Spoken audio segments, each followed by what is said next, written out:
Have another one of those truths that can change the way a person understands fear and performance and healing and really life itself. And it's this: your mind is creating more than you realize. And I think that matters because a lot of people treat thoughts like they're small, like they're background noise, like they're private, like they don't really matter unless they turn into action, like they're just reactions to life, like they're just how I feel. But I really do not believe that. I think the mind is doing far more than most people realize. And I think the mind is constantly producing an inner atmosphere. And then people live inside that atmosphere and call it life. And that's a deeper light bulb moment. If your mind is constantly creating fear and pressure and resentment and doubt and self attack and second guessing and mental rehearsal of problems and worst case scenarios, you are not just having thoughts. You are building an inner world. You are creating a climate. You are creating the emotional and spiritual atmosphere you keep living in. And if your mind is creating trust and love and truth and peace and openness and higher perspective and miracle mindedness, spiritual connection and alignment, you are also creating something.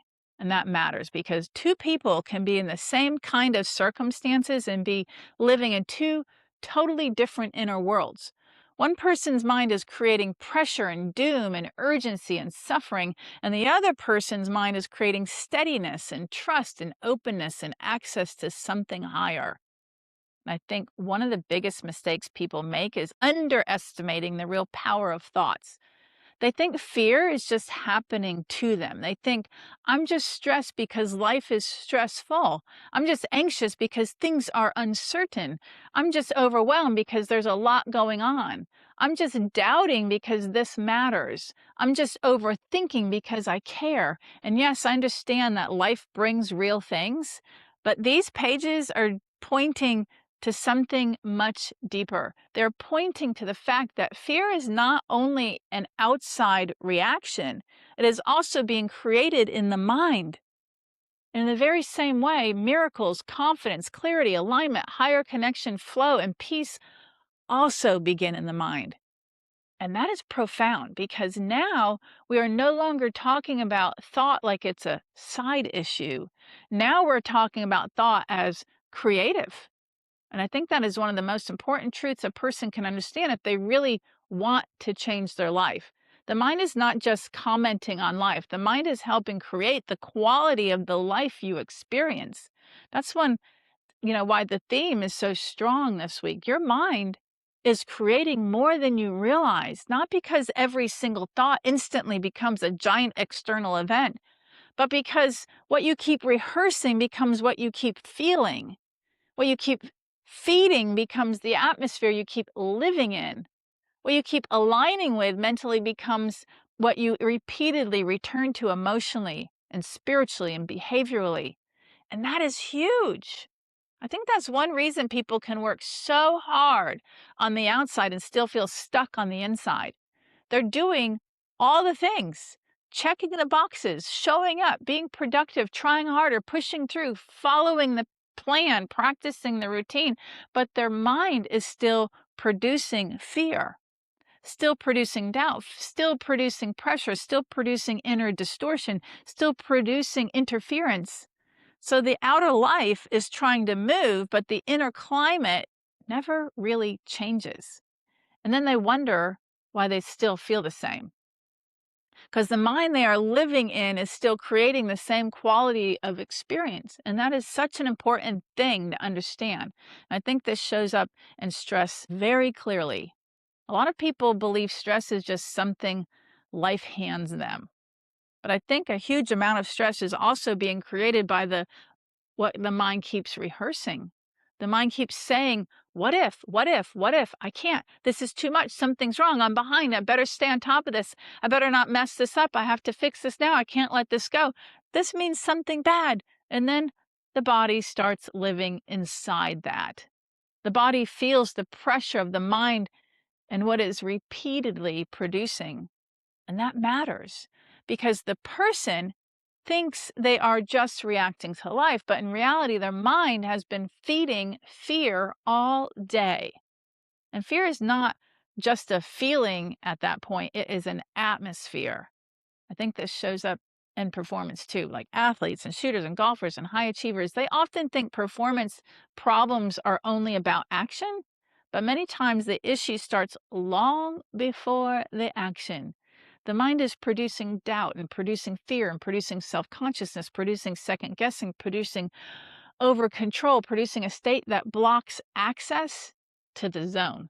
And that's why the zone is so important in your world, because the zone is not random luck. It is what becomes more available when the mind is no longer producing so much fear, ego interference, and noise. That's why people sometimes say things like, I got out of my own way. I stopped thinking. I stopped caring so much. It felt effortless. It felt like it wasn't even me doing it. Time slowed down or sped up. It just flowed. That is not accidental. That is what happens when the mind stops producing the very interference that blocks access to something deeper. And I think that is spiritual. And I'm not afraid to say that, because when the fearful, egoic, over controlling mind softens, what opens is often not just better performance. What opens is connection.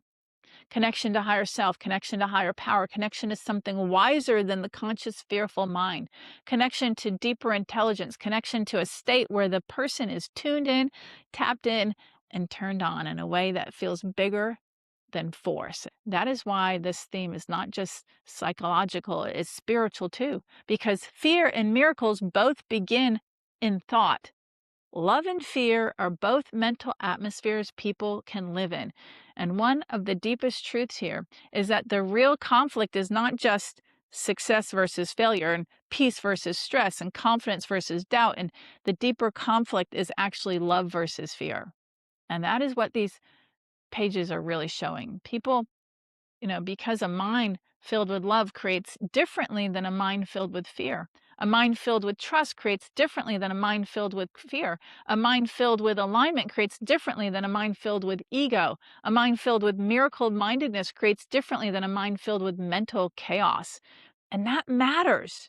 And I think this is one reason people can be so disciplined outwardly and still miserable inwardly, because discipline alone does not determine the quality of the mind. Action alone does not determine the atmosphere. A person can be very strong behaviorally while still living in a fearful mental climate.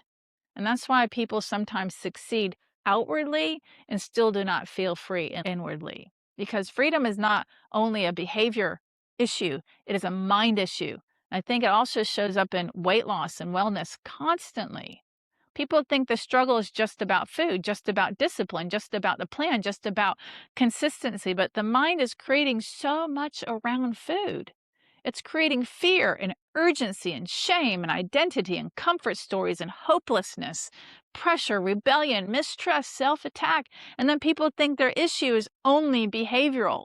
But the inner atmosphere is shaping the behavior too, and that is why deeper change requires more than outer management. It requires a different mind. I think this is one of the most hopeful things a person can realize, because if thought matters this much, then you are not helpless.